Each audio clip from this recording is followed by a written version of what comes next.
At the time of writing this script, I consider myself in the metamorphosis phase on my way to becoming a writer, mainly fiction. This is a new development for me that I only allowed myself to truly integrate into my personality within the last year or so. I'm in my early 30s and I frequently find myself with doubt that I'm just too old to be embarking on a new journey of this kind of magnitude. Sure, I can read the articles about how many writers were only published in their 40s or 50s, or watch peppy videos saying that it's never too late to start improving and such. I have and will continue to do so as a pick-me-up, but there's a big difference between being told you can do something and believing that you can do that thing. I hope to tell you my story here both as a cautionary and an informative tale. I predict that I am far from unique in this thinking, and I hope that this story of personal growth through introspection can be helpful for others struggling with similar negative self-talk. It always seems a little easier to incorporate advice like this when you have a real personal example of how someone else has done it.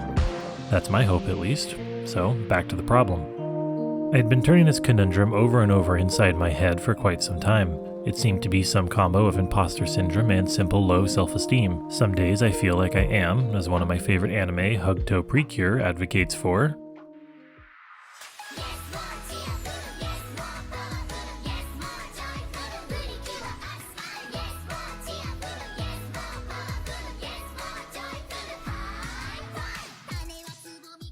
Whereas other days, my plans to write made me feel more like...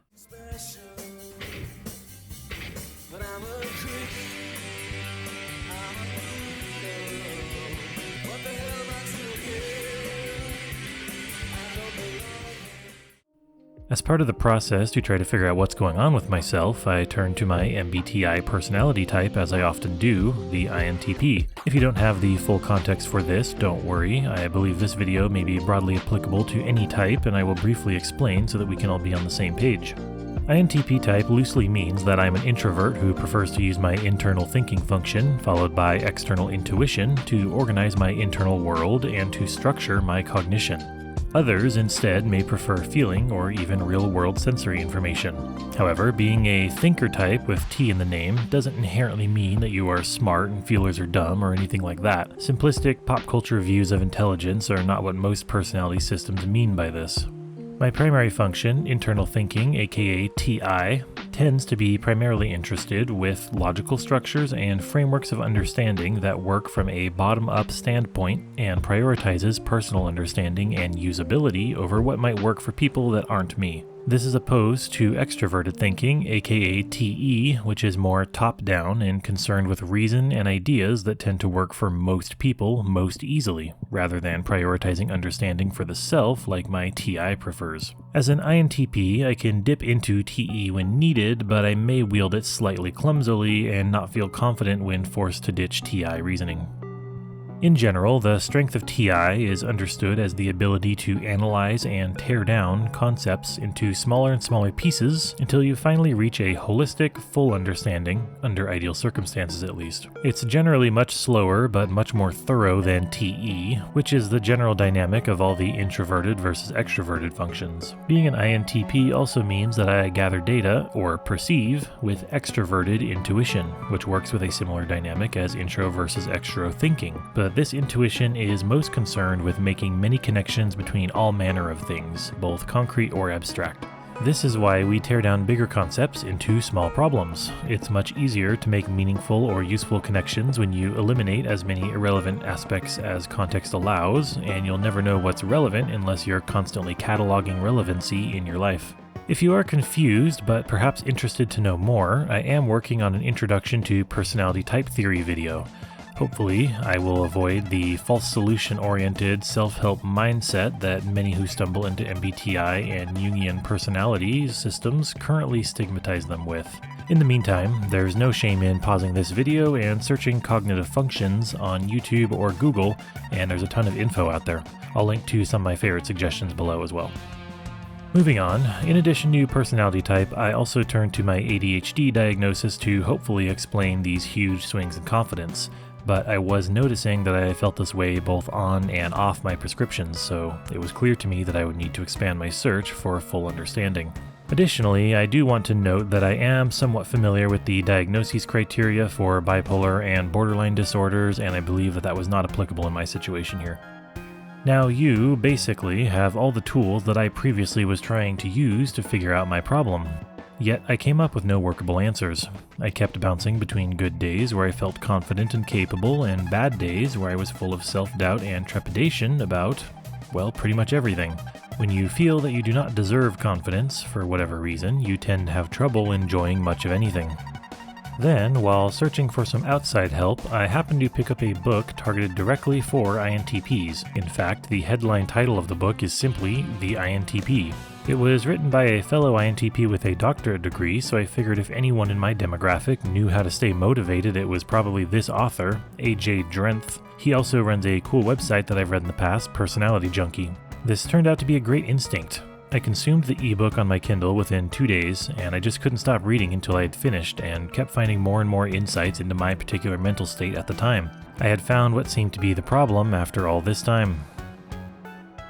With this INTP brain that I have, once we have identified the problem, we can start to apply introverted thinking and extroverted intuition to finally start working on a solution. It turns out the problem, to explain with cognitive function terms, was my inferior extroverted feeling, and the solution, in part, is this video. Welcome to Evicting Your Shadow Critics, Navigating Reality with Inferior FE. To be clear, I'm intending to make a separate and less personal video with a review and recap of AJ Drenth's book soon. I'm also almost certain I'll be doing the same for the rest of his books, based on how truly life-changing this single one was for me. If you are interested in this, please let me know. It's always great to know what my audience is looking out for, and I hope to promote a dialogue with this channel and the type community. By the way, this video, if you haven't noticed, will be a little more casual than my media analysis series, since I'm speaking about the most chaotic of experiences, IRL. I'll be focusing on some thought processes and findings that have come to me through a mix of lived experience, active consumption of reality, and some help from philosophy to get us there in the end. Okay, you may say, so what was the actual problem though? Turns out it was the rational and logical INTP's worst nightmare the whole time, my emotions. Of course, I should have known. Somehow I watched over 20 hours of the Objective Personality channel here on YouTube, where they constantly say that the biggest waves in life come from your fourth and last function, extroverted feeling for me, and yet I still glossed over the effect of feelings on my life and told myself it must be something else. Typical thinker. Something I learned in this book, or more accurately allowed myself to believe with the help of this fellow INTP author, is that I do have feelings. We all do. Some INTJs, and especially younger INTPs, like to pretend that they don't, but us in the know can see right through that. In fact, it was the very act of pretending that I didn't have emotions or ignoring my own feelings and emotional needs until the point where they make themselves known that caused these issues. As explained in the book, INTPs have extroverted feeling in their last slot, called inferior. This basically means that we get all the downsides but few of the upsides. This is more or less true of every type and inferior function, but I find that inferior FE specifically is not often examined very deeply within many personality communities. I theorize this is because of a fundamental misunderstanding of what FE tends to be interested in. Typically, someone will describe FE as being about a sense of harmony, taking a large amount or even everyone's feelings, like in the whole world everyone, into consideration when making decisions, planning, or taking action. And that's true. I see this sort of thing happen with a number of INFJs that I know. They have FE very high in their function stack compared to me, and they totally exhibit this type of behavior. It's inspiring, honestly. But there is a bit of a dark side to FE, just as there is for introverted feeling and really every function, although this manifests quite differently between the two feeling types. Introverted feeling is most interested in personal feelings and attributing personal meaning to things. However, when your functions prioritize others' feelings over your own, with FE, you tend to forget one very important person in that equation, and that's yourself. This is especially true when it's in the inferior slot, as it is for both myself, INTP, and also the ISTP type. It is also likely applicable for the FE third slot types, ENTP and ESTP, although most E's tend to be more comfortable with third slot extroverted functions and beat themselves up over them a bit less. Once I had the framework to realize that it was I that was the missing component, I was able to hand this task over to my preferred function, introverted thinking. Finally, this anthropomorphized conglomeration of brain cells said to me, something I can actually work with.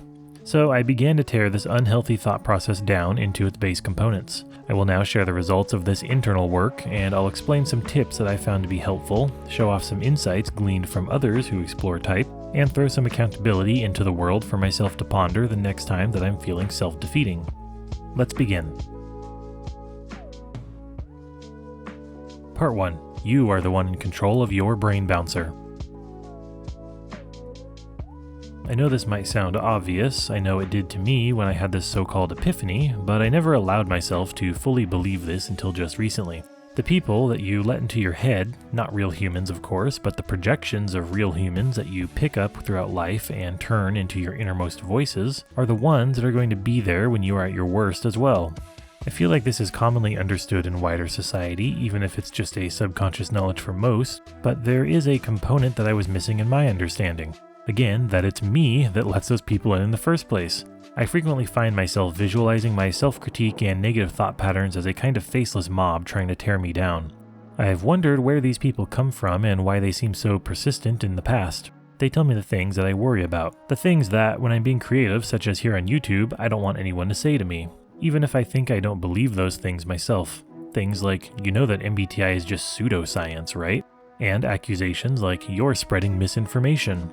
Due to TI being interested in reason, I have what I consider to be perfectly rational reasons for the things that I believe in enough to defend or write about. Specifically, both of these particular accusations are ones that I have spent significant time battling in my own head, even though no one has ever said them to me, yet. But I have seen similar comments on others' work. The idea was always to fight these comments in my own psychic arena first, so that I'll be protected from their effects when this seemingly inevitable fight occurs in real life. When I imagine this kind of comment being left on a response to one of my videos, it still pings my emotions negatively. Even just imagining this happening changes my inner voice so that it suddenly becomes someone else. Something that I previously felt very confident about, I now am starting to criticize with another's opinion, and it suddenly doesn't feel so justified to me anymore. Who was it that I was turning into when that happened, I pondered. I never produced my own answer, it always just kind of seemed like, I don't know, people in general I guess, no one in particular. But when AJ Drenth outlined FE as the culprit, and how INTPs value people in general rather than people as individuals, it all clicked. I finally knew exactly who it was that was taking over my inner voice and was able to cut me so deep that I had no defense. So deep that all it made me do is want to cry, give up, and settle into a life of unhappiness and reduce all my personal ambition as I had started to do in my late 20s. This entity in my so-called psychic arena kept forcing me to deduce that the only winning move was to not play. So who was it that was telling me this, really? It was me. Or, more accurately, it was me playing the part of every negative comment that I'd ever read online about anything. It was me acting as some random Karen from a suburb more concerned with status than knowledge, or some unreasonable, explosive person from reality TV that I've watched yelling emotions a foot away from my face. I've never actually been in a situation like that, and I hope to never be in it authentically, yet somehow it felt real when I thought about those kinds of reactions to my work. There was no one putting me down except for the shadow constructs of other people that I had produced in my head, and for some reason I had crafted such a good mask that it was deceiving even myself. Until, that is, someone told me to just look behind the mask. I had the seed of understanding after finishing this book, but I didn't fully synthesize this idea until I saw a tweet by Antonia Dodge of Personality Hacker, an ENTP by the way, so she has TI second. If you start or join a group designed to make fun of people who think differently than you do on any specific topic, you are daily miring yourself in low vibration energy. It may feel like protection against icky thinking, but you are leaving yourself wide open to icky energy. And low vibration energy is arguably much worse than wrong think. It was this tweet, which found me at the exact right time, that allowed me to synthesize all the various thoughts and introspection into something more actionable. Even if vibration energy is not how I would describe it, I think the core concept remains quite solid and relatable.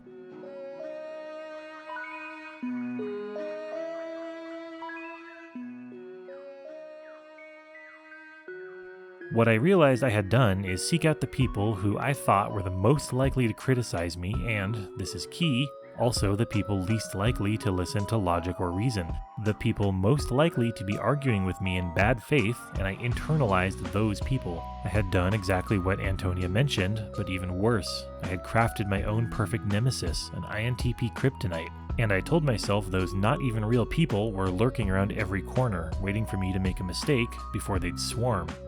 I had created my own community of internal haters living in my own brain.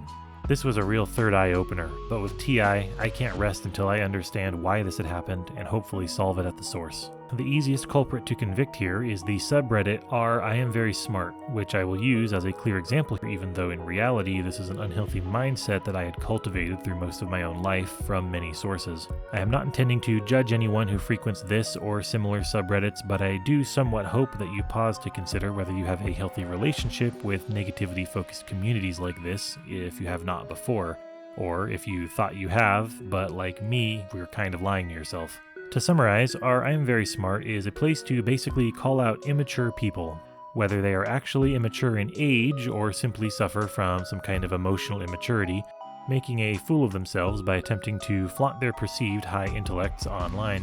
A few minutes here, and it's clear that most of the subjects were doing so to inflate their own ego. But occasionally there would be a post that would really start to remind me of something that I had recently said or posted somewhere on internet land. Of course, I ignored that these were usually the less upvoted ones. I ignored that they typically had a few commenters defending the subject even. Ignoring reason and focusing on what your brain wants is kind of the core mechanism of self-delusion.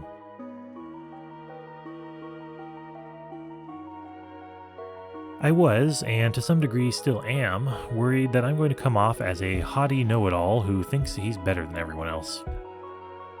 An intellectual, with all the traditional negative connotation that comes with that term. Knowing that I had this fear, I used to obsess over this subreddit. I would study the top upvoted posts and try to alter my speech and behavior to avoid sounding like the folks who end up on that sub. I reasoned to myself that I was simply being logical. I was readying myself for some inevitable fight, and trying to expose myself to the worst-case scenarios as an emotional practice.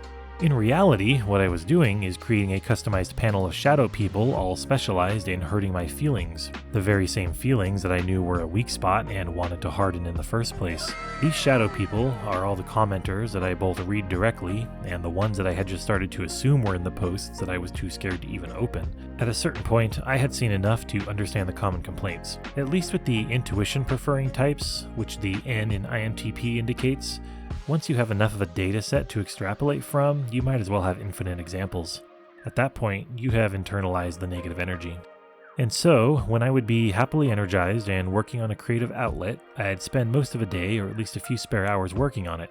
It would be amazing. I'd be in a flow state, and for the rest of the day I'd be riding that high. Then the next day would come around, and I noticed that I was feeling depressed and pessimistic again. Now, armed with the tools described above, I examined what I usually did right before flipping into that depressed INTP mood. Every time, it was the same damn thing. Let me explain. Part 2. Dialectic debate is an oxymoron. Dialectics is a philosophical technique of basically asking questions of your own logic. You may have learned about this in school, but it was probably called the Socratic method. It's kind of like the phrase playing devil's advocate, but with yourself. Basically, a conversation where you compare ideas in good faith and there is no emotional appeal or tactics like a debate, just reason and logic. The simple Google definition is the art of investigating or discussing the truth of opinions. Key marker for the INTPs here, truth. We tend to be obsessed with truth as a concept. Incidentally, I'm almost sure it was an INTP or ENTP, probably Socrates himself, who formalized this idea and popularized it. Marx and Hegel famously used this logical approach, so it's not surprising that communist and social writings are typically littered with TI and NE users, though the personality type in that case is determined post-mortem. Dialectics, depending on who you ask, is generally considered to be a fairly thorough way to examine the validity of your ideas as they are forming, and I had heard this term used in a very positive way all through BreadTube, LeftTube, and all manner of politically left spaces that I frequent online. I was being told through many channels that internal questions and answer sessions were a good and healthy way to vet your ideas. But again, there can easily be a dark side to this, especially when you have feeling in your inferior slot. To illustrate, I ask, what is the difference between a dialectic thought process and a debate? To define debates, let's be clear. Formal debates are not meant to come to a compromised conclusion, although that can be a failure state for one side of a debate. This seems to be a bit of a lexical misunderstanding, I believe, at least in American culture. They are meant to be an immovable object finally opposing an unstoppable force, and the audience decides which side they support or which side wins. If that wasn't the case, then we would refer to it, when we're being precise, as a negotiation or a conversation. So, what makes a debate so different from those more cooperative modes of communication? Most often, it's simply emotions, emotional appeals, and so on. Remember when your middle school English teacher taught you to lie to support your own side in a persuasive essay? Most INTPs do, I wager. Comment below if so. In order to have this naturally dialectical, truth-obsessed mind of the TI user, emotions essentially need to take a back seat. Yet we are also aware that emotions are just as real as any other thought, so we do need to include them in our thinking. And indeed, this was my previous thought process at this time. I now realize that I was also suffering from cognitive dissonance that my own dialectics couldn't solve without a nudge. Namely this: emotions are important. If emotions are important, and I have evidence of this in my own psyche, then I simply cannot throw out all emotions in the process. I need to expect that people will be bringing their own emotions into their interpretations and reactions to my work then. Therefore, it stands to reason, of course, that I should let some emotions in from time to time. There's only one problem there that I glossed over until I saw Antonia's tweet. Dialectics don't really allow for emotional appeals, but debates do. And we've just outlined that debates are not actually the appropriate way to analyze the kinds of thoughts and ideas that I was having as a dominant thinking type. Effectively, I had turned my brain from a rational seeking engine, able to quality control itself with a process of dialectics, into a debate arena with no external audience and therefore no actual point, endlessly rattling off "but what if" scenarios forever. It was a bloodbath of half-formed emotion, logic, past experience, and simulated realities. If I had realized this sooner, I would have realized just as quickly that I am terrible at debates. I've always known this. As I keep mentioning, I am not the best with emotions. Debates and any kind of public airing of emotional grievances tend to quickly overwhelm me quite easily. The pieces were always right in front of me, but I couldn't see how they fit together, and now I can. In retrospect, it seems like such a clear picture. I'm currently in the process of waking up my TI bouncer and cleaning up all the spilled emotional blood of this gladiatorial arena that I kept approving of, thinking that it was healthy.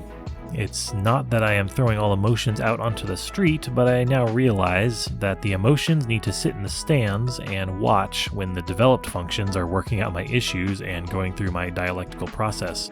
I can allow them to cheer and jeer so that I am still factoring for emotions, but they cannot participate as an equal, or else my internal world is thrown into chaos and disarray, never able to actually produce anything of value to anyone, as every conflicting voice is just constantly vying for the right to be heard. In fact, this metaphor just so happens to lead me into my final point. Part 3. You can please some of the people all of the time, you can please all of the people some of the time, but you can't please all of the people all of the time. That was, of course, a quote attributed to Abraham Lincoln, who is generally typed INTP on many sites. A man who was killed for his progressive ideas by someone taking revenge for a disrupted sense of reality and order. With that in mind, maybe it's a built-in INTP survival instinct that led me to this thinking. I've always known that I relate to Socrates, also a man killed by the state for refusing to stop asking questions or to lie about his beliefs, and I've always been attracted to and had internalized that quote of Mr. Lincoln Log himself from a young age. As Lincoln demonstrates there, it seems that TI thinkers have an innate understanding that their ideas disrupt many people. ENTPs also seem to understand this and tend to push on this more often than INTPs, but they are also usually more comfortable with that emotional outcome that they provoke. There has always been some part of me that is simply scared of society at large, and I have only recently come to a theory of understanding as to why. Ideas have the power to change reality. Even if that should be for the better, the concept of better will be different for everyone. A simple enough truth. But the difficult part for a thinker to internalize is the fact that some people's better will be based only or primarily on feelings rather than logic or rationalization. That is a much harder truth to swallow for us, but just as accurate. In short, I was forgetting, quote, by allowing the weapon of emotion, my weak spot, into a previously mostly good faith, dialectical safe space in my mind, you could say, I've effectively started a thermonuclear war on my own beliefs. Sure, my thoughts are going to go through a more realistic filter perhaps before hitting wider society, but at what cost? To answer that, I have to answer the follow-up. Is society a good thing? Well, sort of, right? It has a lot of good aspects, but to say a flat yes would be to deny the injustice seemingly inherent in recorded history. Take, for instance, the modern capitalist world with widespread poverty and unnecessary death, or a dictatorial prison camp for enemies to wither away in just for thought crimes. Or even the fact that every pre-modern tribe or gathering of people, so far at least, seems to need an enemy at some point in their development in order to get anything done. And it's usually other societies who are doing the same thing back. So it's clear that while yes, society works, can't it do better than we have for the last 3,000 plus years? And if not, what is it that's stopping it from doing better, and can it be addressed? Extroverted intuition Vazzaroth taking over for thinker-dominant Vaz here. I wonder if you're thinking that I'm leading to a point about how stupid emotions are and how it's all the touchy-feely people that are holding society back. I want to be clear that I am absolutely not.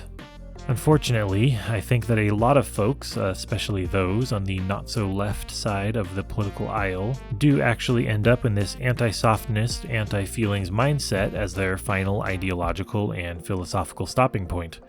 That was essentially where I sat in my teens, and I imagine almost every INTP has reached this mindset at some point in life, and the RINTP subreddit seems to confirm that. For me, I chalk it up to developing my feeling function the slowest, and therefore last in my functioning stack. Now, though, I don't actually believe that humanity or society or whatever is being held back by emotions. There is a necessary space for every style of cognition in society. But I did discover a new rule recently. Not every part of society is appropriate for every style of cognition in equal measure. Furthermore, I personally was being held back by emotions internally. Or, more accurately, my ideas were being held back, which are the fuel that keep me going in life as an INTP.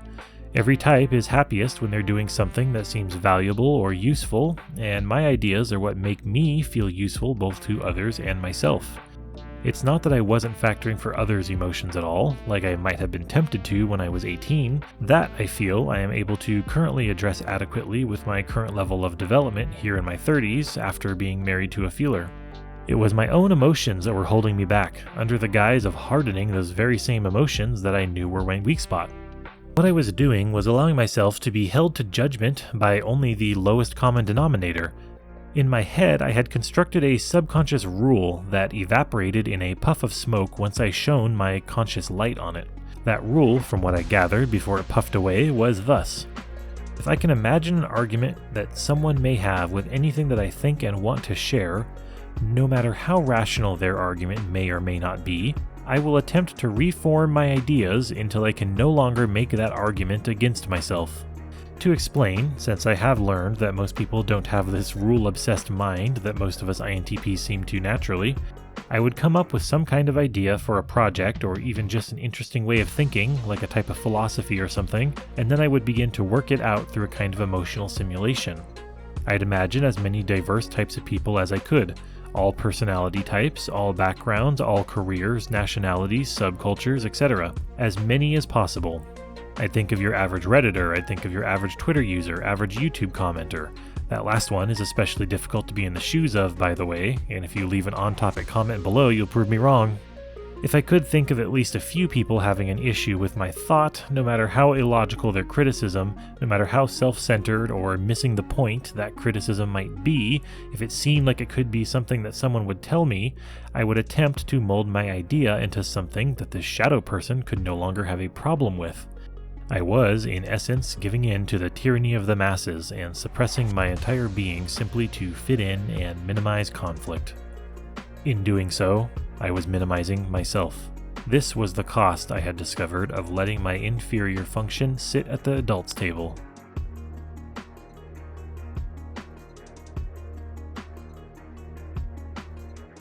In summary, I believe that I have a few examples for types besides my own thinking preference, feeling averse people out there to put into context what it was I was doing to myself, and what I'm hoping to caution others to avoid. Incidentally, this sort of exercise is exactly how I, as an INTP whose brain is not great with authentic emotion, can learn to factor others' perspectives or feelings into my ideas in the form of cognitive empathy. If nothing else, let this serve as an example of cognitive empathy and what reaching across the aisle might look like for other thinking dominant people. Imagine you are a feeler preference, creative type of person, perhaps a musician or a poet. You keep sitting down to write your prose with pen and paper. Every time that you even suspect you've made a spelling or grammar error, instead of looking it up to confirm, you crumple the paper up and throw it in a fire. You'll never find your artistic voice if you keep starting over due to easily correctable mistakes. You worry about being perceived as dumb, and it prevents you from ever expressing yourself at all or opening the door for growth. Imagine that you're someone who is good with their hands. You enjoy the process of building and working towards something physically. You keep joining construction jobs, but every time you show up, you're told that you have to follow a blueprint and work with a team to accomplish this big task. You quit on the spot every time, thinking that you're a useless person if you can't build the entire house by yourself from scratch. You never stop to consider that the time and effort required to do that is borderline impossible. Ironically, you end up wasting a ton of your own time instead. Imagine you are an intuitive person and you are in a position of leadership where your decisions dictate the success of a project or company. Every time someone asks you a simple question, you tell them that you'll need a full week to gather the relevant information and get back to them, just on the small chance that you don't quite have the facts straight currently.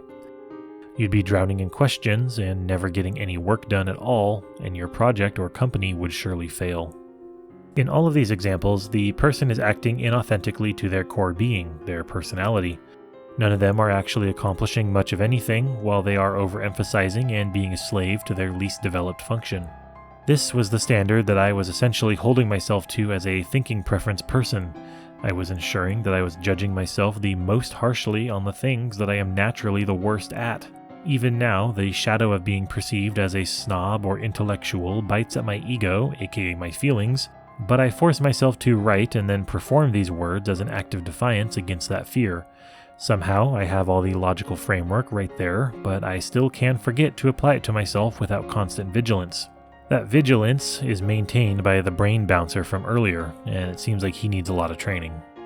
Just as the artist needs society to confirm their individuality and provide for their basic human needs, just as the craftsman needs society to provide direction and purpose for their work, just as the leaders and counselors need society to implement their plans and keep reality structured, so too do the thinkers need society to check their ideas against both reality and its impact on other humans. Conventional science is already well aware of this with the institution of an ethics board. It's also a useful comparison because their purpose can easily become corrupted when they're staffed with nothing but thinkers who may tend to approve less humane ideas. Many times, these may seem progressive and worth the cost on paper, but causing human suffering for an off chance at discovering something that could be useful is exactly the kind of issue that a thinker is not well suited to evaluate. Without calling on the aid of an INFJ or perhaps an ESFJ, us thinkers tend to end up on one of two tracks: the mad scientist who is willing to hurt anyone in the name of science, or the suicidal experimenter who has reasoned that they themselves are the only ones that they can experiment on. Both of these end up being pretty dangerous. So it is in the best interest of both society and the individual thinkers to save room in their idea space for feelings and emotions, since they are an important aspect of the human condition. However, we can actually offload some of the emotional burden onto other members of society who are more suited to evaluating that side of reality. I recommend to keep this in mind if you are as introverted as I am, because this is a reason to rejoin society and not just hermit yourself away, which is tempting. Participating in society does have its benefits, even when it can be hard to remember those benefits. Now, I'd like to address the question I posed earlier and wrap up with some philosophy, I guess. It's kind of the INTP natural habitat and homeostasis point. What is it that prevents society from moving forward if not those silly emotional people? My understanding is that society only truly stalls, reverts, or collapses, barring any foreign invaders, when large amounts of people in that society stop participating for some reason or another. In the real world, they might withdraw because they feel unwelcome or unsuitable with what they are capable of, or because they are forced out with negative incentive, up to and including death. This sort of negative trajectory arc is where I was when I thought that I could think my way into a perfect position and always be immune to any criticism. It seems so obvious that I, the thinker, was the real silly one here. What kind of hubris was it to imagine that I could do what Abraham Lincoln or Einstein or Socrates could not? Instead, what I can and am working on doing is evicting these unreasonable, not even real, shadow critics, and slowly training my brain bouncer to realize when they're trying to move back in and set up their shop of pain, and swiftly get them out of here. Hey there, this is Off-Script Vaz, and I just wanted to thank you for listening to Evicting the Shadow Critics. That is it, and I hope that you found something useful or at least enjoyable there. I'm happy to be putting this out into the world, and of course always welcome feedback. I really appreciate anyone who shows up.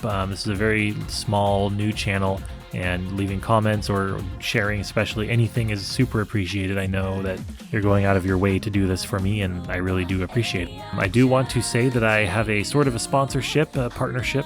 I have a partner code for the software and the website that I use to write this script, and the one that I'm using to outline my novels right now in a first draft form. It's called Plot Factory, plotfactory.com. I do really appreciate their layout. They're really great for organizing chapters and moving between different topics and things like that. And one of my favorite things, since I am working on one of my main projects, is a fantasy novel, fantasy sci-fi novel.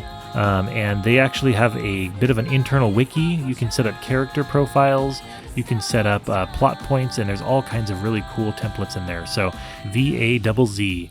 So follow my link in the description. You'll see my code VAZZ, Vaz, and if you use that to just create your account and check it out for free, if you ever do end up subscribing, then I will get a small commission. So I'd really appreciate it. You know, this is a very small side project. It's just kind of mostly something for fun for me to do, but some kind of reward out of it, that would be great. And I really do actually like and use this website, and I'm sharing this information authentically. So hopefully you will find some use out of that. And again, thank you for watching. See you next time.